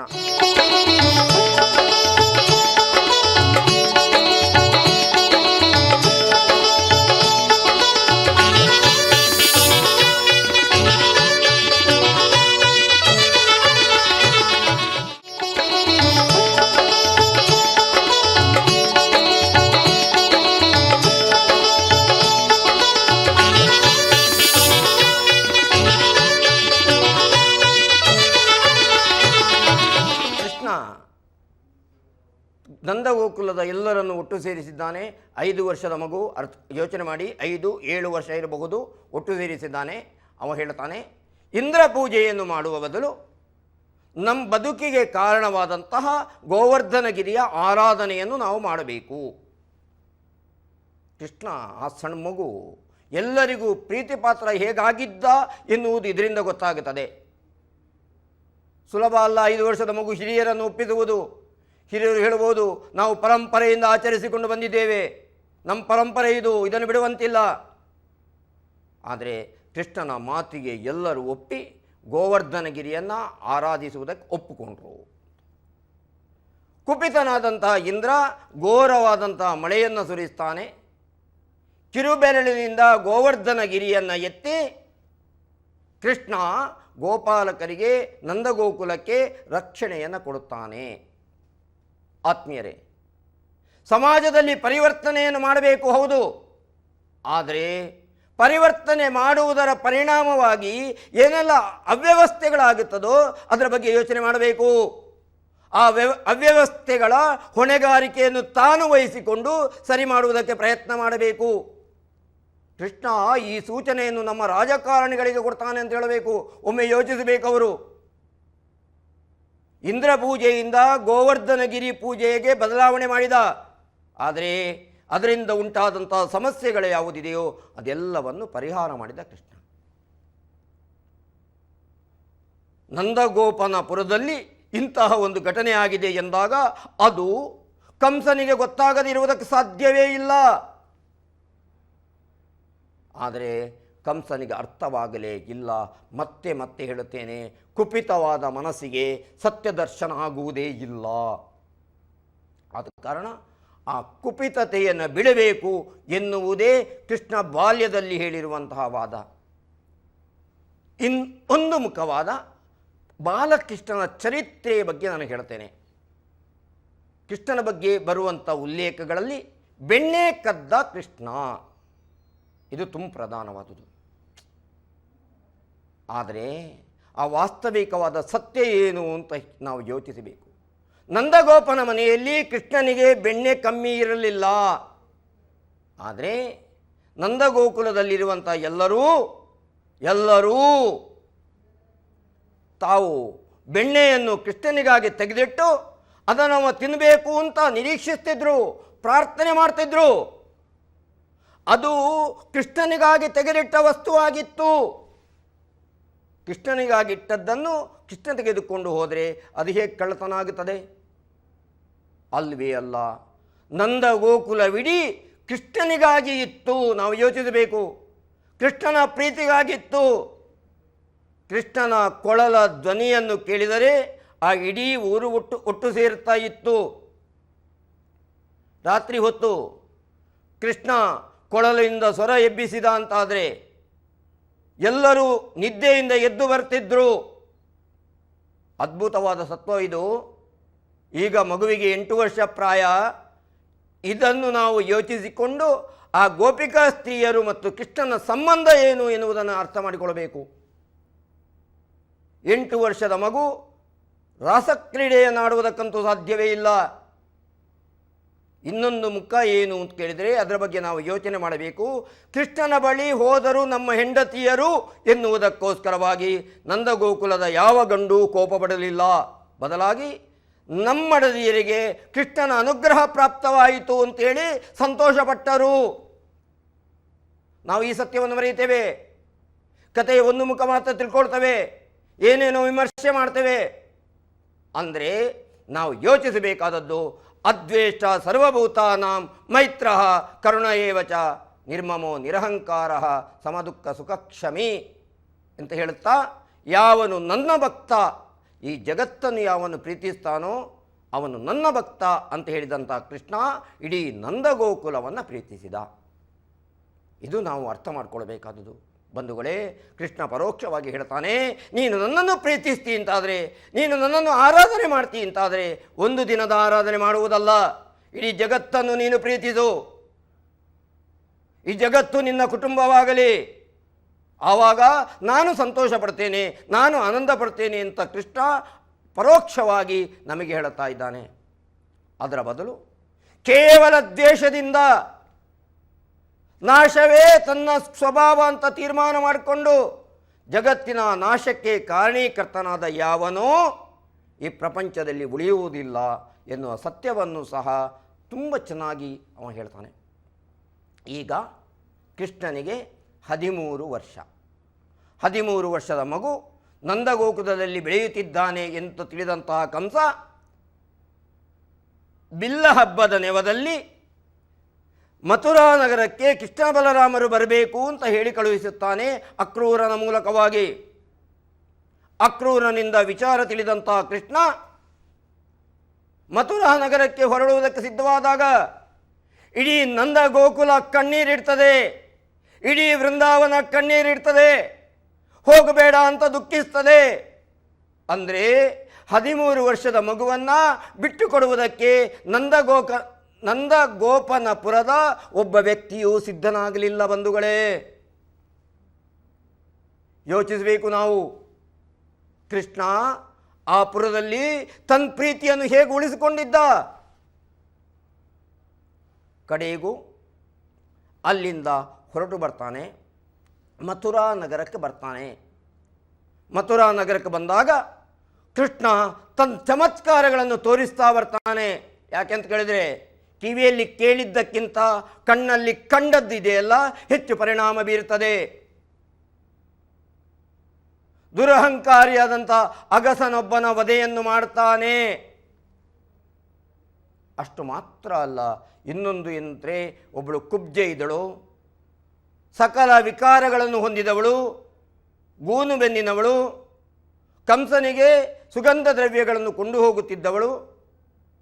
ಅವಳನ್ನು ನುಡಿಸಿದಂತಹ ಕೃಷ್ಣ ಅವಳ ಸೌಮ್ಯ ಗುಣ ಯಾವುದಿದೆಯೋ, ಅವಳ ಪ್ರೀತಿ ಯಾವುದಿದೆಯೋ, ಅವಳ ಆತ್ಮೀಯ ಬಂಧನ ಯಾವುದಿದೆಯೋ ಅದನ್ನು ಒಪ್ಪಿಕೊಂಡು ಕುಬ್ಜೆಯ 2 ಕಾಲುಗಳ ಮೇಲೆ ತನ್ನ ಬಲಗಾಲನ್ನು ಇಟ್ಟು ಗಲ್ಲದ ಮೇಲೆ ಕೈ ಇಟ್ಟು ಮೇಲೆತ್ತಿ ಕುಬ್ಜೆಯ ಕುಬ್ಜತನವನ್ನು ಹೋಗಲಾಡಿಸುವುದು ಮಾತ್ರವಲ್ಲ, ಸೌಂದರ್ಯದ ರೂಪವನ್ನು ಕೊಡ್ತಾನೆ ಅಂತಂದರೆ ಕೃಷ್ಣ ಏನು ಅದ್ಭುತ ಶಕ್ತಿ ಅಂತ ಯಾವನಾದರೂ ಅರ್ಥ ಮಾಡಿಕೊಳ್ಬೇಕು. ಈಗಾದರೂ ಕಂಸನಿಗೆ ಅರ್ಥವಾಗಬೇಕಿತ್ತು, ಕೃಷ್ಣ ಸಾಮಾನ್ಯ ಮನುಷ್ಯ ಅಲ್ಲ, ಅಪೂರ್ವವಾದ ಪ್ರಕೃತಿಗೂ ವಿರೋಧವಾದ ವಿಚಾರಗಳನ್ನು ಸಾಧಿಸಬಲ್ಲ ಶಕ್ತಿಯವ ಅಂತ. ಆದರೆ ಆತ್ಮೀಯರೇ, ಕೇವಲ ಕ್ರೋಧ, ಕೋಪ ಎನ್ನುವಂಥ ಒಂದು ಗುಣ ಮಾತ್ರ ಕಂಸನಿಗೆ ಕೃಷ್ಣ ಸತ್ವದ ಅರ್ಥವಾಗಲೇ ಇಲ್ಲ. ಮುಂದೆ ಅವ ಆ ಬಿಲ್ಲ ಹಬ್ಬದ ಬಿಲ್ಲನ್ನು ಮರೆಯುತ್ತಾನೆ. ಮದಭರಿತವಾದಂಥ ಆನೆ ಕೃಷ್ಣನ ಸಮ್ಮುಖಕ್ಕೆ ಬರ್ತದೆ ಕೃಷ್ಣನ ವಧೆ ಮಾಡುವುದಕ್ಕೋಸ್ಕರವಾಗಿ. ಆದರೆ ಕಂಸ ನೋಡುತ್ತಿದ್ದಂತೆಯೇ ಕೃಷ್ಣ ಆ ಆನೆಯ ಸೊನ್ನಿಲನ್ನು ತನ್ನ ಕೈಯಲ್ಲಿ ಹಿಡಿದು ನೆಲಕ್ಕೆ ಅಪ್ಪಳಿಸಿಕೊಳ್ಳುತ್ತಾನೆ. ಹೇಗೆ ಕಂಸ ದೇವಕಿಯ ಮಕ್ಕಳನ್ನು ಕೊಲ್ಲುತ್ತಿದ್ದನೋ ಹಾಗೆ. ಆದರೆ ಕಂಸನಿಗೆ ಕೃಷ್ಣ ತತ್ವ ಅರ್ಥವಾಗುವುದೇ ಇಲ್ಲ. ಮುಂದೆ ಚಾಣೂರ ಮುಷ್ಟಿಕರು ಎಂಬಂಥ ಜಗಜ್ಜಠಿಗಳು ಇದ್ದಕ್ಕೆ ಬರ್ತಾರೆ. ಕೃಷ್ಣ ಅವರನ್ನು ಕೊಲ್ಲುತ್ತಾನೆ, ಕಂಸನನ್ನು ಕೊಲ್ಲುತ್ತಾನೆ. ಅಲ್ಲಿಗೆ ಸೆರೆಯಲ್ಲಿ ಹುಟ್ಟಿದಂತಹ ಕೃಷ್ಣ ಯಾರನ್ನು ಕಂಸ ಸೆರೆಯಲ್ಲಿರಿಸಿದ್ದನೋ ಅಂತ ಉಗ್ರಸೇನನ ಸೆರೆಯನ್ನು ಮುಕ್ತಗೊಳಿಸುತ್ತಾನೆ. ತಾನು ಉಗ್ರಸೇನನಿಗೆ ಮಥುರಾ ನಗರದ ರಾಜಾಧಿಪತ್ಯವನ್ನು ಕೊಡ್ತಾನೆ. ಸೆರೆಯಲ್ಲಿ ಹುಟ್ಟಿದಂತಹ ಕೃಷ್ಣ ವಸುದೇವ ದೇವಕಿಯ ಸೆರೆಯನ್ನು ಮುಕ್ತಗೊಳಿಸುತ್ತಾನೆ. ಮುಕ್ತಗೊಳಿಸಿದಂತಹ ಕೃಷ್ಣನ ಈ ಅದ್ಭುತತೆಯನ್ನು ನಾವು ಒಪ್ಪಿಕೊಳ್ಳಬೇಕು. ಮಾತ್ರ ಅಲ್ಲ, ಇನ್ನೊಂದು ಅದ್ಭುತವಾದ ಕಥೆ ಇದೆ ಭಾಗವತದಲ್ಲಿ. ಯಾವತ್ತು ಕಂಸನನ್ನು ಕೊಂದನೋ ಅದರ ಮಾರನೆಯ ದಿನ ಅಕ್ರೂರನ ಮೂಲಕವಾಗಿ ಹಸ್ತಿನಾವತಿಯ ಮಹಾನ್ ಚಕ್ರವರ್ತಿಯಾದಂತಹ ಧೃತರಾಷ್ಟ್ರನಿಗೆ ಒಂದು ಪತ್ರವನ್ನು ಬರೆದು ಕಳಿಸ್ತಾನೆ. ಆ ಪತ್ರದಲ್ಲಿ ರಾಜ್ಯ ಲೋಭವನ್ನು ನೀನು ಮಾಡಬೇಡ, ನಿನ್ನ ತಮ್ಮನ ಮಕ್ಕಳಾದಂತಹ ಪಾಂಡವರನ್ನು ಗೌರವದಿಂದ ನೋಡಿಕೊಳ್ಳುವುದು ನಿನಗೆ ಅನಿವಾರ್ಯವಿದೆ, ಅಗತ್ಯವಿದೆ, ಅದನ್ನು ನೀನು ಮಾಡಬೇಕು ಎನ್ನುವಂತಹ ಸೂಚನೆಯನ್ನು ಕೊಡ್ತಾ ಇದ್ದಾನೆ. ಯಾರಿಗೆ? ಹಸ್ತಿನಾವತಿಯ ಮಹಾನ್ ಚಕ್ರವರ್ತಿಗೆ 13 ವರ್ಷದ ಮಗು. ಇದು ಧೈರ್ಯ ಆತ್ಮೀಯರೇ, ಇದು ಕೃಷ್ಣನ ಧೈರ್ಯ. ಇಂತಹ ಕೃಷ್ಣ ಬಾಲ್ಯದಲ್ಲಿ ತನ್ನ ಎಲ್ಲ ಲೀಲೆಗಳನ್ನು ಮುಗಿಸ್ತಾನೆ. 13 ವರ್ಷದ ಕೃಷ್ಣ ಬಲರಾಮರಿಗೆ ಉಪನಯನದ ಸಂಸ್ಕಾರವಾಗುತ್ತದೆ. ಸಂದೀಪನಿ ಎನ್ನುವಂತಹ ಗುರುಗಳಲ್ಲಿ ವಿದ್ಯಾಭ್ಯಾಸಕ್ಕೆ ಹೋಗ್ತಾನೆ. ಯಾರು? ಜಗದ್ಗುರು. ವಸುದೇವ ಸುತಂ ದೇವಂ ಕಂಸ ಚಾಣೂರ ಮರ್ದನಂ ದೇವಕಿ ಪರಮಾನಂದಂ ಕೃಷ್ಣಂ ವಂದೇ ಜಗದ್ಗುರುಂ. ಜಗದ್ಗುರುವಾದಂತಹ ಕೃಷ್ಣ ಸಂದೀಪರ ಆಶ್ರಮದಲ್ಲಿ 64 ದಿನಗಳಲ್ಲಿ 64 ವಿದ್ಯೆಗಳನ್ನು ಕಲಿತವ. ಆಶ್ರಮದ ಹೇಗಿರಬೇಕು ಆಶ್ರಮದಲ್ಲಿ ಹಾಗಿದ್ದು, ಅಂದರೆ ಸಮಿತ್ತುಗಳನ್ನು ಸೌದೆಗಳನ್ನು ತಂದು ಎಲ್ಲ ಸೇವೆಗಳನ್ನು ಮಾಡುತ್ತಾ ಅಲ್ಲಿ ಗುರುಗಳಿಂದ ವಿದ್ಯೆಯನ್ನು ಕಲಿಯುತ್ತಾನೆ. ಅಂದರೆ ಕೃಷ್ಣ ಗುರುಸ್ಥಾನಕ್ಕೆ ಕೊಟ್ಟ ಮನ್ನಣೆ ಏನು, ಗೌರವ ಏನು ಎನ್ನುವುದನ್ನು ನಾವು ಇದರಿಂದ ಅರ್ಥವಾಗುತ್ತದೆ. ಹೀಗೆ ವಿದ್ಯೆಯನ್ನು ಕಲಿತಾ ಅವ ಗುರುಗಳ ದುಃಖದ ಬಂಧನವನ್ನು ಹೇಗೆ ನಿಯೋಗಿಸಿದ ಎನ್ನುವನ್ನು ಸ್ವಲ್ಪ ವಿರಾಮದ ಬಳಿಕ ಚಿಂತನೆ ಮಾಡೋಣ.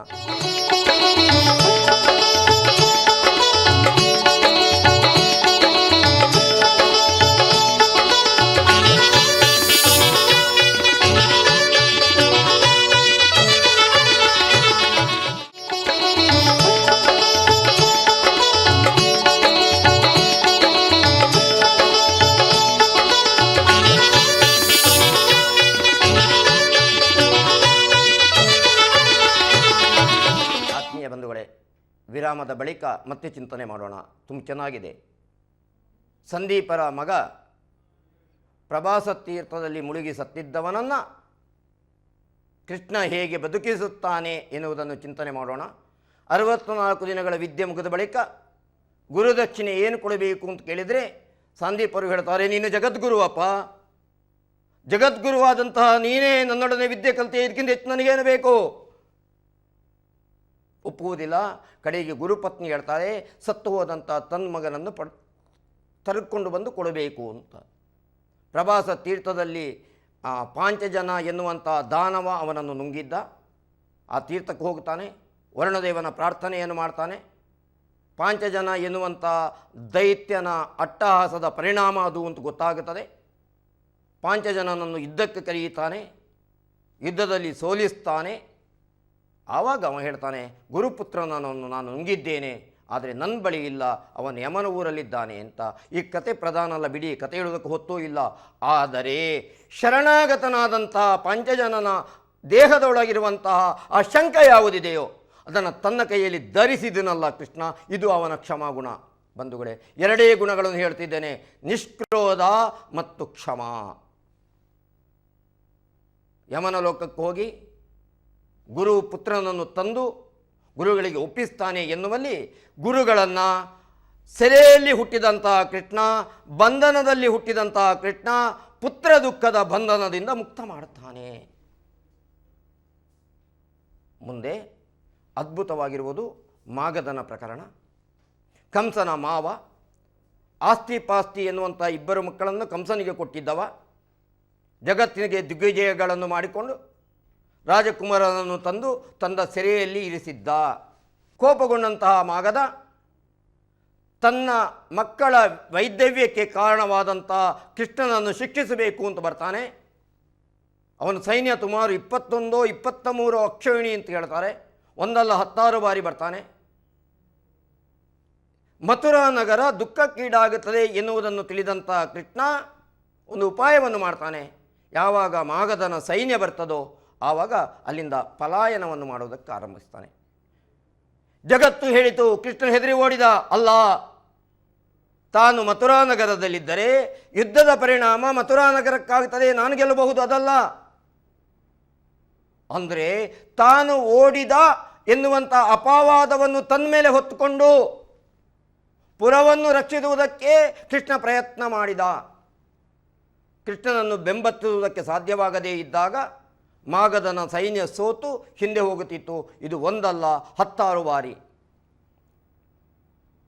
ಆದರೆ ನಾವು ಯೋಚನೆ ಮಾಡಬೇಕು, ಪಾಂಡವರು ರಾಜಸೂಯ ಮಹದ್ವಾರವನ್ನು ಮಾಡಿದಾಗ ಮಾಗಧನ ವಧೆಯನ್ನು ಮಾಡಬೇಕು ಅಂತ ತೀರ್ಮಾನ ಮಾಡಿದಂತಹ ಕೃಷ್ಣ ಭೀಮಾರ್ಜುನರನ್ನು ಹಿಡಿಕೊಂಡು ಒಟ್ಟು 3 ಮಂದಿ, ಭೀಮ, ಅರ್ಜುನ, ಕೃಷ್ಣ 3 ಮಂದಿ ನಿರಾಯುಧರಾಗಿ ಚಿಂತನೆ ಮಾಡಬೇಕು. ನಿರಾಯುಧರಾಗಿ ಧೈರ್ಯದಿಂದ ಮಾಗಧನ ಪುರಪ್ರವೇಶವನ್ನು ಮಾಡಿ ಯಾಚಕರಂತೆ ಯುದ್ಧ ಭಿಕ್ಷೆಯನ್ನು ಕೇಳಿ ಭೀಮಸೇನನಿಂದ ಮಾಗಧನನ್ನು ಕೊಲ್ಲಿಸ್ತಾನೆ. ಅವನ ಸೆರೆಯಲ್ಲಿ ರಾಜಕುಮಾರರಿದ್ದರು, ಅವರನ್ನು ಮುಕ್ತಗೊಳಿಸುತ್ತಾನೆ. ಆದರೆ ಕರ್ಮಣ್ಯೇವಾಧಿಕಾರಸ್ಥೆ ಮಾ ಫಲೇಷು ಕದಾಚನ, ಕರ್ತವ್ಯ ಮಾತ್ರ ನಿನ್ನ ಹೊಣೆ, ಫಲ ಬಯಸಬೇಡ ಹೇಳಿದಂಥ ಕೃಷ್ಣ ತನ್ನ ಕರ್ತವ್ಯ ಅಂತ ಮಾಗಧನನ್ನು ವಧಿಸಿ ಮಾಗಧನ ಸೆರೆಯಲ್ಲಿದ್ದಂಥ ರಾಜಕುಮಾರರನ್ನು ಬಂಧ ಮುಕ್ತಗೊಳಿಸುತ್ತಾನೆ. ಆತ್ಮೀಯ ಬಂಧುಗಳೇ, ಬಂಧನದಲ್ಲಿ ಹುಟ್ಟಿದಂಥ ಕೃಷ್ಣ, ಸೆರೆಯಲ್ಲಿ ಹುಟ್ಟಿದಂಥ ಕೃಷ್ಣ ಮಾಗಧನನ್ನು ಕೊಂದು ಮಾಗಧನ ಸೆರೆಯಲ್ಲಿದ್ದಂಥ ರಾಜಕುಮಾರರನ್ನು ಬಂಧ ಮುಕ್ತಗೊಳಿಸುತ್ತಾನೆ. ಇದು ಧರ್ಮರಕ್ಷಣೆ. ಅವರಿಗೆ ಒಂದು ಧೈರ್ಯವನ್ನು ಕೊಡ್ತಾನೆ, ಅವರ ರಕ್ಷಣೆಯನ್ನು ಮಾಡ್ತಾನೆ. ಕೃಷ್ಣನ ಇನ್ನೊಂದು ಮುಖವನ್ನು ಹೇಳ್ತೇನೆ. ನರಕಾಸುರನ ವಧಾ ಪ್ರಕರಣ. ದುರುಳನಾಗಿರ್ತಕ್ಕಂಥ ನರಕಾಸುರ ದಿಗ್ವಿಜಯಾದಿ ಮಾಸಾಧನೆಗಳನ್ನು ಮಾಡಿ ಆ ದೇಶದಲ್ಲಿದ್ದಂತಹ 16,000 ರಾಜಕುಮಾರಿಯರನ್ನು ತಂದು ತನ್ನ ಸೆರೆಯಲ್ಲಿ ಇಟ್ಟಿದ್ದ. ಕೃಷ್ಣ ಆ ನರಕಾಸುರನನ್ನು ಕೊಲ್ಲುತ್ತಾನೆ, ಸ್ತ್ರೀಯರನ್ನು ಸೆರೆಯಿಂದ ಮುಕ್ತಗೊಳಿಸ್ತಾನೆ. ಆದರೆ ಆಗಿನ ಕಾಲದ ಸ್ಥಿತಿ ಈಗಿನ ಕಾಲದ ಸ್ಥಿತಿಗಿಂತ ಭಿನ್ನವಾಗಿರಲಿಲ್ಲ. ನಾವು ಯೋಚಿಸಬೇಕು, ಭಿನ್ನವಾಗಿರಲಿಲ್ಲ. ನರಕಾಸುರನ ಸೆರೆಯಲ್ಲಿದ್ದಂತಹ ಹುಡುಗಿಯರನ್ನು ಮದುವೆಯಾಗುವುದಕ್ಕೆ ಯಾರೂ ಒಪ್ಪುತ್ತಿರಲಿಲ್ಲ. ಆ ಹುಡುಗಿಯರ ತಂದೆ ತಾಯಿಯಂದಿರು ಅವರನ್ನು ಸ್ವೀಕರಿಸುತ್ತಿರಲಿಲ್ಲ. ಬದಲಿಗೆ ಇವತ್ತಿನಂತೆ ಇಂದಿನ ರಾತ್ರಿಗೆ ನನ್ನ ಮಂಚಕ್ಕೆ ಬರ್ತೀಯಾ ಕರೀಲಿಕ್ಕೆ ಜನ ಕಡಿಮೆ ಇರಲಿಲ್ಲ. ಈ 16,000 ಮಂದಿಯನ್ನು ಮದುವೆಯಾಗಿ ಆ 16,000 ಹೆಣ್ಮಕ್ಕಳಿಗೆ ಒಂದು ರಕ್ಷಣೆಯನ್ನು ಕೊಡ್ತಾನಲ್ಲ, ಇದು ಕೃಷ್ಣ. ಸೆರೆಮನೆಯಲ್ಲಿ ಹುಟ್ಟಿದಂತಹ ಕೃಷ್ಣ 16,000 ಮಂದಿಗಳ ಸೆರೆಯನ್ನು ಮುಕ್ತಗೊಳಿಸುತ್ತಾ ಇದ್ದಾನಲ್ಲ, ಇದು ಕೃಷ್ಣ. ಆತ್ಮೀಯ ಬಂಧುಗಳೇ, ಕೃಷ್ಣನ ಧರ್ಮರಕ್ಷಣೆಯ ಒಂದು ಭಾಗವಾಗಿ, ಕೇವಲ ಒಂದು ಭಾಗವಾಗಿ ಸೆರೆಯಲ್ಲಿ ಹುಟ್ಟಿದ ಅವನು ಸೆರೆಗಳಿಂದ ಹೇಗೆ ಜನರನ್ನು ಮುಕ್ತಗೊಳಿಸಿದ ಅಂತ ನಾವು ತೀರ್ಮಾನ ಮಾಡಿದೆವು. ಇದು ಒಂದು ಭಾಗವಾಯಿತು. ಆದರೆ ಇನ್ನೊಂದು ಭಾಗ ನಾವು ಯೋಚನೆ ಮಾಡಬೇಕು. ಭೀಷ್ಮರು 800 ವರ್ಷಗಳ ಕಾಲ ಬದುಕಿದವರು, ಕೃಷ್ಣಸ್ತು ಭಗವಾನ್ ಸ್ವಯಂ ಅಂತ ಹೇಳಿದವರು, ಕೃಷ್ಣನ ಆರಾಧನೆಯನ್ನು ಮಾಡಿದವರು. ಕುರುಕ್ಷೇತ್ರ ಯುದ್ಧ ಮುಖದಲ್ಲಿ 9ನೇ ದಿನ ಯುದ್ಧ ಮುಕ್ತಾಯವಾದಾಗ ಪಾಂಡವರನ್ನು ಅವರ ಬಿಡಾರಕ್ಕೆ ಕರೆದುಕೊಂಡು ಹೋಗಿ ಈ ಪಾಂಡವರನ್ನು ರಕ್ಷಿಸಬೇಕು, ಯುದ್ಧದಲ್ಲಿ ಇವರು ಗೆಲ್ಲುವಂತೆ ಮಾಡಬೇಕು, ಯುದ್ಧರಂಗದಿಂದ ನೀವು ನಿರ್ಗಮಿಸಬೇಕು ಅಂತ ಕೇಳಿಕೊಂಡು ಶಿಖಂಡಿಯನ್ನು ಎದುರಾಗಿಸಿಕೊಂಡು ಯುದ್ಧ ಮಾಡುತ್ತಾ ಭೀಷ್ಮರನ್ನು ಸರಳ ಮಂಚಕ್ಕೆ ಸೇರಿಸಿದ ಕೃಷ್ಣ. ತುಂಬ ಮಂದಿ ದೂರ್ತಾರೆ. ಆದರೆ ಕೃಷ್ಣ ಏನು ಮಾಡಿದ? ಭೀಷ್ಮಾಚಾರ್ಯರು ಜನನದಿಂದ ಮರಣದವರೆಗೆ ಪಟ್ಟ ಬಂಧನ ಯಾವುದಿದೆಯೋ, ದುಃಖ ಯಾವುದಿದೆಯೋ ಅದರಿಂದ ಮುಕ್ತಗೊಳಿಸಿದ. ಭೀಷ್ಮಾಚಾರ್ಯರ ದುಃಖದ ಬಂಧನದಿಂದ ಕೃಷ್ಣ ಅವರನ್ನು ಮುಕ್ತಗೊಳಿಸಿದ. ಆತ್ಮೀಯರೇ, ದ್ರೋಣಾಚಾರ್ಯರ ವಧೆಯ ಬಗ್ಗೆ ಅಪವಾದ ಬರ್ತದೆ. ಅಶ್ವತ್ಥಾಮ ಹತಃ, ಧರ್ಮರಾಯನಿಂದ ಸುಳ್ಳು ಹೇಳಿಸಿದ, ತನ್ಮೂಲಕವಾಗಿ ದ್ರೋಣರನ್ನು ಕೊಂದ ಅಂತ ಯೋಚಿಸುವ ನಾವು ಯಥಾರ್ಥವಾಗಿ ಯೋಚಿಸಬೇಕು. ತಪಸ್ಸಿನಿಂದ ಬದುಕನ್ನು ಸವೆಸಬೇಕಾಗಿರ್ತಕ್ಕಂತಹ ದ್ರೋಣರು ಅನಿವಾರ್ಯಕ್ಕೋಸ್ಕರವಾಗಿ ಯುದ್ಧರಂಗಕ್ಕೆ ಬಂದು ಯುದ್ಧ ಮಾಡಬೇಕಂತಹ ಸ್ಥಿತಿಯಿಂದ ಕೃಷ್ಣ ಅವರನ್ನು ಮುಕ್ತಗೊಳಿಸಿದ. ಅಂದರೆ ಆ ಯುದ್ಧ ಭೂಮಿ ಎನ್ನುವುದು ಬಂಧನ, ಅವರಿಗೆ ಆ ಬಂಧನದಿಂದ ಮುಕ್ತಗೊಳಿಸಿದ. ಮುಂದೆ ಕರ್ಣ ಯುದ್ಧ ಮಾಡುವಾಗಲೂ ನಿಷ್ಠೂರದಿಂದ ಕೊಲ್ಲಿಸಿದ ಅಂತ ಹೇಳುವಂಥ ನಾವು ಯೋಚನೆ ಮಾಡಬೇಕು. ಕರ್ಣನನ್ನು ಜನ್ಮ ಮರಣಾದಿ ಬಾಧೆಗಳಿಂದ ಮುಕ್ತಗೊಳಿಸಿದ, ಆ ಬಂಧನದಿಂದ ಮುಕ್ತಗೊಳಿಸಿದ. ಅಂದರೆ ಕೃಷ್ಣ ಎಲ್ಲಿಯೆಲ್ಲ ಪ್ರವೇಶಿಸಿದನೋ ಅಲ್ಲಿ ಎಲ್ಲ ಜನರನ್ನು ಬಂಧನದಿಂದ ಮುಕ್ತಗೊಳಿಸಿದ. ಅವ ಹೇಳ್ತಾನೆ ಮುಂದೆ, ಅದ್ಭುತವಾದ ಗುಣಗಳನ್ನು ಹೇಳುತ್ತಾ ತನ್ನ ಭಕ್ತ ಯಾರು, ತನ್ನ ಪ್ರೀತಿಗೆ ಪಾತ್ರನಾಗುವವ ಯಾರು ಅಂತ ಹೇಳ್ತಾನೆ. ಅದ್ವೇಷ ಸರ್ವಭೂತಾನಾಂ ಮೈತ್ರ ಕರುಣ ಏವ ಚ ನಿರ್ಮಮೋ ನಿರಹಂಕಾರ ಸಮ ದುಃಖ ಸುಖ ಕ್ಷಮಿ ಸಂತುಷ್ಟ ಸತತಂ ಯೋಗಿ ಯಥಾತ್ಮ ದೃಢನಿಶ್ಚಯ ಮಯ್ಯರ್ಪಿತ ಮನೋಬುದ್ಧಿ ಯೋ ಮದ್ಭಕ್ತ ಸಮೇ ಪ್ರಿಯ ಯಸ್ಮಾನೋ ದಿಜತೆ ಲೋಕಾಃ ಲೋಕಾನೋ ದಿಜತೆ ಚಯ ಹರ್ಷ ಮರ್ಷ ಭಯೋದ್ವೇಗೈ ಮುಕ್ತ ಯಸ್ ಸಚಮೇ ಪ್ರಿಯ. ಹೀಗೆ ಅವನು ಅದ್ಭುತವಾದಂಥ ಗುಣಗಳನ್ನು ಹೇಳ್ತಾ ಇದ್ದಾನೆ. ಈ ಗುಣಗಳನ್ನು ಯಾವನು ತನ್ನ ಜೀವನದಲ್ಲಿ ಪಾಲಿಸ್ತಾನೋ, ಯಾರನ್ನು ವಿರೋಧ ಮಾಡದೆ ಎಲ್ಲರನ್ನೂ ಪ್ರೀತಿ ಮಾಡುತ್ತಾ ಸಂತುಷ್ಟರಾಗಿ ನಿತ್ಯತೃಪ್ತರಾಗಿ ಕ್ಷಮಾಗುಣ ಹೊಂದಿದವರಾಗಿ ತಾವು ಉದ್ವಿಗ್ನವಾಗದೆ ಇನ್ನೊಬ್ಬರನ್ನು ಉದ್ವಿಗ್ನ ಮಾಡದೆ ಸುಖ ದುಃಖ ಲಾಭ ನಷ್ಟ ಜಯ ಅಪಜಯ ಮಾನ ಅಪಮಾನಗಳನ್ನು ಸಮಾನವಾಗಿ ಸ್ವೀಕರಿಸುವವ ನಮ್ಮ ಭಕ್ತ. ಆತ್ಮೀಯ ಬಂಧುಗಳೇ, ಕೃಷ್ಣ ಜನ್ಮಾಷ್ಟಮಿ ಎಂದು ತಿಳಿಯಬೇಕಾದಂಥದ್ದು ಇದು. ಕೃಷ್ಣನ ಪ್ರೀತಿಗೆ ಪಾತ್ರವಾಗಬೇಕು ಅಂತಾದರೆ, ಜನ್ಮ ಬಂಧನಾದಿಗಳಿಂದ ಮುಕ್ತವಾಗಬೇಕು ಅಂತಾದರೆ ಕಾಮಕ್ರೋಧ ಲೋಭ ಮೋಹ ಮದ ಮತ್ಸರಾದಿ ಷಡ್ವೈರಿಗಳಿಂದ ದೂರವಿಟ್ಟು ಯಾವುದನ್ನು ಪ್ರಾರಂಭದಲ್ಲಿ ನಾನು ಧರ್ಮ ಅಂತ ಹೇಳಿದರೋ ಆ ಧರ್ಮವನ್ನು ಸ್ವೀಕರಿಸುತ್ತಾ ಧರ್ಮರಕ್ಷಕನಾದಂತಹ ಶ್ರೀಕೃಷ್ಣನ ಅನುಗ್ರಹಕ್ಕೆ ಪಾತ್ರರಾಗೋಣ ಎನ್ನುತ್ತಾ ಈ ವಾಚಕದಲ್ಲಿರುವಂಥ ದೋಷಗಳೆಲ್ಲವೂ ನನ್ನದು ಅಂತ ಹೇಳುತ್ತಾ ಏನು ಸರಿಯಾದ ವಿಚಾರಗಳು ಬಂತೋ ಅದು ಶ್ರೀಕೃಷ್ಣನ ಅನುಗ್ರಹ ಅನ್ನುತ್ತಾ ಈ ಸಂಚಿಕೆಯನ್ನು ಕೃಷ್ಣನ ಪಾದಕ್ಕೆ ಅರ್ಪಣೆ ಮಾಡ್ತೇನೆ. ಕೃಷ್ಣ ಅನುಗ್ರಹ ನಿಮಗೆಲ್ಲರಿಗೂ ಪ್ರಾಪ್ತವಾಗಲಿ, ಆನಂದ ಕೊಡಲಿ ಅಂತ ಆ ಭಗವತ್ ಸ್ವರೂಪನಲ್ಲಿ ಯಾಚಿಸ್ತಾ ಇದ್ದೇನೆ.